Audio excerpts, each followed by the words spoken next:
Matapos ang halos isang linggong paghahanap, natagpo ang patay ang isang babaeng menor de edad sa San Jose del Monte, Bulacan. Ang kanyang bangkay nakita sa loob ng isang maletang palutang-lutang sa ilog.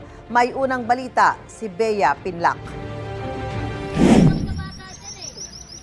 Nakitang palutang-lutang ang maletang ito sa ilog sa San Jose del Monte, Bulacan. Inirereklamo ng mga residente ang nakakasulasok na amoy mula roon. Nang puntahan ng pulisya kagabi ang Sapang Alat River, tumambad sa kanila ang bangkay ng isang babaeng menor de edad na halos isang linggo nang nawawala. Nakita po namin yung isang slightly open na maleta and visible po doon, makikita po na agad natin na mayroon pong bangkay sa loob.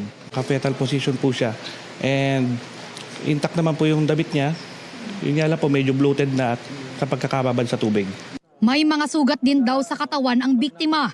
Tinitingnan din ng pulisya kung inanod lang ang maleta patungo sa bahagi ng ilog na sakop ng Bulacan. Sa sunod naman ng ulan, dahil ilog ngayon, hindi natin masasabi kung inanod ba, pero may possibility na doon din talaga. Ayon sa pamilya ng biktima, nagpaalam ang babae na pupunta sa bahay ng kaibigan niya gabi noong February 7. Tawag po ng tawag yung last niya pong kausap na kaibigan niya na pinipilit po siyang sunduin daw po yung kaibigan niya kasi binubugbog daw po ng asawa. Rinig din daw ang tila pag-aalangan ng biktima na pumunta sa bahay ng kaibigan habang kausap ito sa telepono. Mamaya ako naman yan, namumuro na ako dyan sa asawa mo. Saan daw pupunta? Nakuhanan din sa CCTV habang naglalakad ang biktima patungo sa bahay ng kaibigan niya nung gabing yon.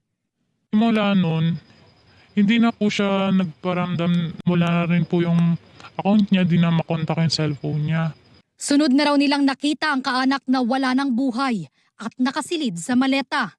Sobrang grabe. Nakita ko yung itsura ng katawan ng kapatid ko. May butas din eh.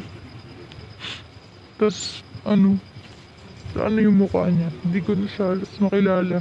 May mga person of interest nang tinitignan ng pulisya sa pagpatay sa biktima. Nakikipag-coordinate din po tayo sa Caloocan para sa mga details pa na pwede pang makatulong sa clues sa ating investigation. Ito ang unang balita.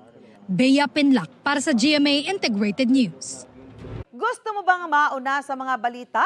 Mag-subscribe na sa GMA Integrated News sa YouTube at tumutok sa unang balita.